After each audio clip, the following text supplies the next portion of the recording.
కన్నా యూకేలో train travel చేయాలంటే చాలా ఎక్స్పెన్సివ్ కదా, వాటి కోసం ఏమైనా టిప్స్ ఉన్నాయా? ఉన్నాయి. ఒకటి రైల్ కార్డ్ని కొంటాం మనం. సో రైల్ కార్డ్ పర్చేజ్ ఏంటంటే £30 ఉంటుంది కాస్ట్, అండ్ 1 year వ్యాలిడిటీ ఉంటుంది. ఇది ఏంటంటే మనకి 30% డిస్కౌంట్ వస్తుంది ఈచ్ టికెట్ మీద. ఎప్పుడు ఆ 1 year వ్యాలిడిటీలో ఎన్ని టికెట్స్ అని పర్చేస్ చేసి 30% డిస్కౌంట్ వస్తుంది. కేటగిరీస్ ఉంటాయి, రైల్ కార్డ్ కేటగిరీస్. వాటిని చూస్ చేసుకొని మనం ఏ కేటగిరీ అయితే ఆ కేటగిరీతో పై చేసేసుకోవటమే. అండ్ ఇంకోటి ఏంటంటే మనకి టైమ్. సో ఏ టైంలో ట్రావెల్ చేస్తున్నాం అనేది ఉంటుంది. పీక్ టైమా, ఆఫ్ పీక్ టైమా, సూపర్ ఆఫ్ పీకా. సో ఈ పీక్ టైం ఏంటంటే కాస్ట్లీ, ఎక్కువ కాస్ట్గా ఎక్స్పెన్సివ్గా ఉంటాయి టికెట్స్. సో ఈ ఆఫ్ పీక్, సూపర్ ఆఫ్ పీక్లో చీపర్ వస్తాయి. ఈ టైంలో మనం ట్రైన్స్ చూసుకుంటే చీప్గా ట్రైన్ టికెట్స్ అనేవి మనకు వస్తాయి.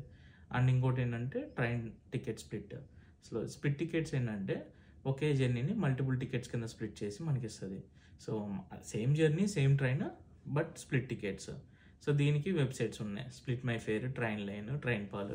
సో ఈ అప్లికేషన్స్ నుంచి మనం కనుక తీసుకుంటే చీపర్గా వచ్చేస్తాయి టికెట్స్, ఈ స్ప్లిట్ టికెట్. ఇంకోటి రిటర్న్ టికెట్. సో ఈ రిటర్న్ టికెట్ ఏంటంటే ఒక్కొక్కసారి సింగిల్ టికెట్ కంటే రిటర్న్ టికెటే కొంచెం చీపర్గా వస్తుంది. ఇది అన్ని టైమ్స్లో అని నేను చెప్పనులే, కానీ కొన్ని టైమ్స్లో ఉంటుంది ఇలాగా. And last and final advance booking. So advance booking ఏంటంటే అప్పటికప్పుడు మనం జర్నీ చేసే ముందు కాకుండా ప్రీ ప్లాన్డ్గా 2 to 3 weeks అట్లీస్ట్ ముందుగా మనం బుక్ చేసుకోగలిగితే చాలా చీప్గా వస్తాయి మనకి టికెట్స్. ఒక్కొక్కసారి సడన్ ప్లాన్ అవుతుందిగా.